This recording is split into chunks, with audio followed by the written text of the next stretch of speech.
Albert. Hello, Melissa. We have you presenting this week. That's a really good observation. Why? Where's my Kate? Kate's busy. Yeah. Kate's busy being a teenager and trialling for netball. Yeah. So fair enough. She's missed the biggest update ever. I think the biggest week ever. Yeah. Yeah. Massive week ahead. So let's start off with Friday at Te Rapa. First of all, Melissa. Sorry. No, that's all right. You're good. I want to say that last week we highlighted our Sacred Falls Honolulu filly that had a massive pedigree update, and it sold out. The last year sold very quickly. It was gone. That person has since decided not to take the share, so there is that share back available. I know there were some people that were... What a great opportunity for someone. Well, I know people that were interested and they missed out because it went so quickly. So if you are interested in the Saville Honolulu filly with the big pedigree update, give me a call. There's 1.5% share left. Brilliant. Okay, now on to Te Aroha, where we're hoping to feel the love. Te Aroha. So race 3, we've got Decadence. Very good filly. It's a Pearl bonus race, drawn nicely. Troy Harris in the saddle for the Troy Harris in the saddle.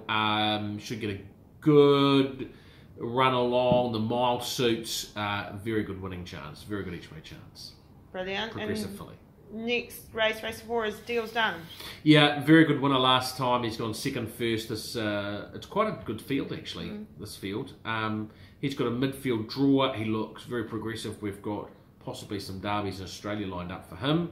1600 metres is good. He'll step up over more ground to a Group 3 after this, and he's a very good each way chance. 2 very good horses. Great. Race 5, Bet She Is. Bet She Is. So we've freshened her after her last start. She got her tongue over the bit, and we have freshened her. She's got a nice draw. It's a strong field. It's a Pearl bonus race, which she's eligible for, and she needs to run well on Friday to continue her racing career. This is D-Day for her, but she's got a good draw. Sam Spratt on the saddle and has been working well.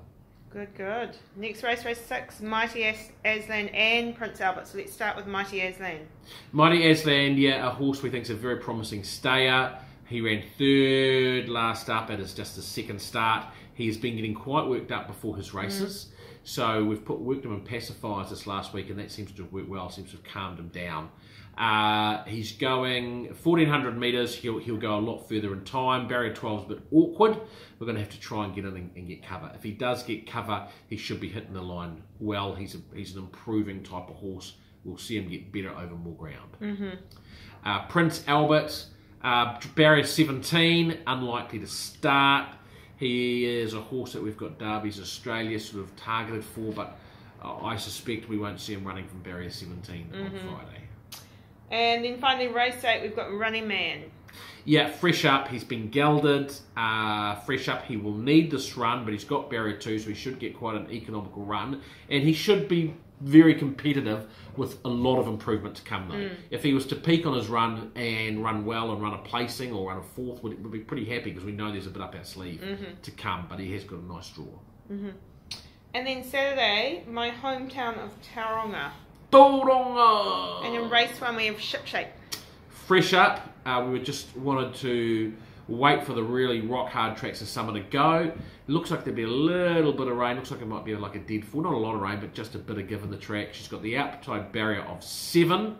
Lindsay Southerly on board, senior jockey, which is great to get at Tauranga. We're just going to ride her how we find her. If she jumps well or wherever she's comfortable in the running, we just let her settle wherever she is. Stephen McKee says that she's still fat inside, which means that she has got a lot of improvement to come. But she can run well fresh, and in the field she's up against, she should be a pretty good chance if she doesn't blow out. Okay, not so Ship Shape. Well, she's a horse that just needs quite a bit of work, and so just fresh up. That is the question mark, whether she's had enough work, but we know there's a lot of improvement. And in race 2 we have Iridani. Very promising filly. She was, hydrating. She was a very good 2nd fresh up at Hawke's Bay last start for all the way down the straight. It's a 3-year-old 1200. She's drawn nicely. Taki Yanagina claiming 3 kilos. As long as the track is in the dead range, which I think it should be looking at the forecast, she's a very good each way chance. And finally in race 6, Raposa Repeater. 2 seconds his last 2 starts, both at Ellerslie, both in very good races. Slightly awkward draw, he's out, I think, barrier 9 or 10 with Taiki going to get it on. He's probably going to get back in the field, I think. And that can always be difficult at Tauranga, getting back in the field. But he's in great form and he should give a very, very good sight. Right, then we're down to Wellington at Trentham in race 2. The Big Oaks Day. Big Oaks Day, but first in race 2 we have Shaboya Kosatan. Yes, a very promising 2-year-old. She won a trial a couple of weeks ago at Avondale, fastest time of the day.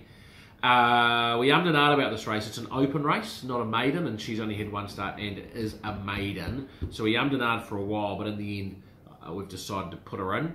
It's an 8-horse field. There's a few good ones in there. The track looks like it's going to be in the slow range, and we have absolutely no idea how she'll handle it. But the others are probably in the same boat. So it's a $30,000 race, and we think it's worth taking her down and finding out how she handles the track in that class of horse. She's certainly a progressive filly, but it is tough for her at just her 2nd start. And then race 7, we've got Passing Shot. Yeah, the Grand Old Warrior, he won last start of 1400. It was a brilliant win. He goes back to 1200. That's no issue. He's got barrier 3, which is good. He goes up in weight a little bit. It's a much stronger field than last start. He has won this race before 3 years ago, so he must be about 17 now. The big question mark is track conditions. He doesn't mind a bit of given the track, but how wet it's going to be by that stage of the day with the forecast and where they're running is going to determine his chances. Right. So he can run well with Jonathan Parks in the saddle, but if it got out to a slow 8, it's probably not suiting him too well. And then race 8 is the big one, is the New Zealand Oaks, and we've got our 2 runners, Sentimental Miss. Sentimental Miss, yeah, she's spot on.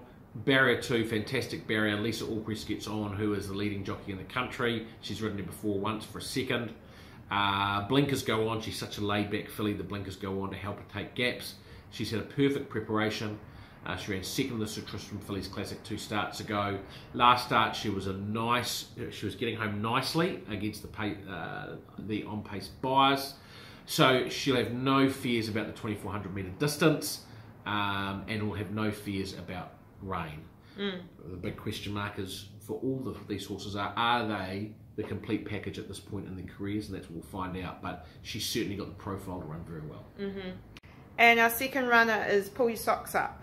Yeah, no, she's a good filly. She's stakes placed, and I wouldn't be too worried about her last start. She was travelling that well at 600. Sam Spratt led to take off 4 wide, and she used up all her energy going as fast as she could to hit the front in the Group 3 at the 300 and was still there at the 200, and she just peaked in her run for the last 100 metres. So if she'd held her and waited, she would have been much closer and could have definitely run the first 3. So awkward draw. Sam's just going to have to work out what she does as the barriers open. She's an improving filly. Blinkers go on to help her focus and concentrate, and I think she'll run far, far better than her odds suggest. Right, and then we're over the ditch to Flemington, where Starry Beale has his first run of his Australian campaign. Very exciting, yeah. So he headed across on a Wednesday. He runs in a rating 82,000 metres with $150,000.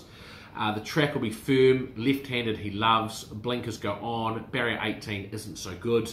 He'll be back in the field and will need to mount a big run, but he can do that. We know he's got a very good turn of foot and happy with him going into the race. Right, and finally on Sunday in Woodville we've got Goldflake in race 5. Fresh up, it's a good 2 and drizzling at the moment. She wouldn't run on that kind of track. We want it at least dead for her.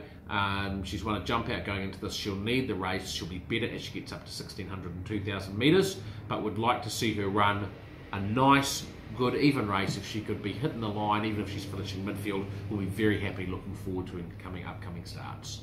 Great, so that's our huge lineup, and now we have Bet of the Week. Bet of the Week. And our Bet of the Week this week is Deals Done. Thought we'd go for one of our own starters. I think his last start win was very, very impressive.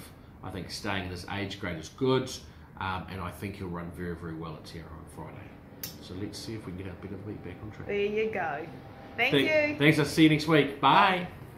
He's looming as a big danger. Scalacci's in front, joined by Barossa Boy. Barossa Boy's hit the lead. Look at Rough Habit. Rough Habit's flying on the right. broke. What a performance. Rough Habit first, Barossa Boy second. Third home was either Meg's Ego